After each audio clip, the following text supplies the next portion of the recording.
Hello, wonderful humans. I'm Danielle, and I currently live alone and I'm trying to shift towards healthier meals whilst remaining on a budget. Obviously, if you've seen my last few weeks' videos, you'll know I've done huge amounts of stocking up, and as a result, I really didn't need a lot this week at all from Lidl. In fact, the iron you can see in the background cost more than all of the food items I purchased today. And as always, I'll provide all of the price breakdowns on the screen for you and a total cost at the end as well.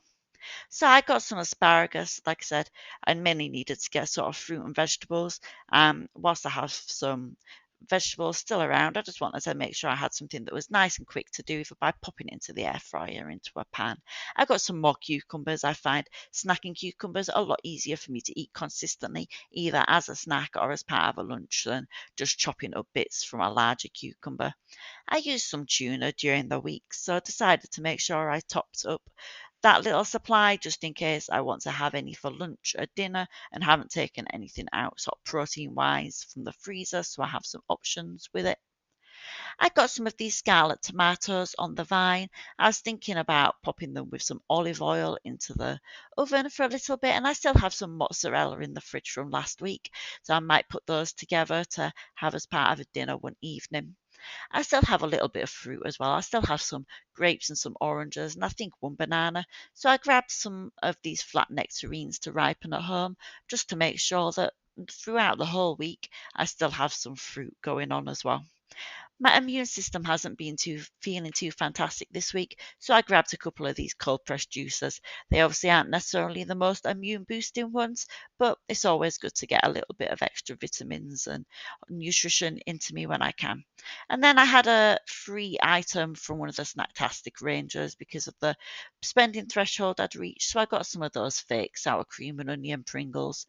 And as mentioned, I got this basic iron. I currently don't have an iron, and some of my clothes really could do with getting some creases taken out of them. So I spent just under £15 on this Philips steam iron instead. So yeah, obviously a very small amount in terms of financial spend, but with how much I had, that was kind of to be expected. So then I went to Farmer Copley's. We technically had lunch there, we had an afternoon tea, which you'll probably be able to see in one of my upcoming shorts. And I got a small amount of Abbott's Gold cheese and some Cornish Yag as well. I really like both of these cheeses, but obviously when you live by yourself, there's only so much cheese that you could, or at least should be eating. And I got some whole grain mustard. I'm not keen on yellow squeezy mustard or anything like that, but I love putting actual sort of more proper mustard, as I would call it, into things when I'm cooking. And toffee apple vodka. I love that sort of flavoured vodkas, so I figured I'd give it a try. And then I seen some dandelion and burdock posh pop, which for the price I can confirm it definitely is posh pop, but I haven't had dandelion and burdock for ages, so I decided to give it a go, and I'm hoping that turns out to be super delicious as well. But as always, I sincerely appreciate you taking the time to watch today. And as always, if you enjoyed this video, please consider commenting, liking, and subscribing to see more next time.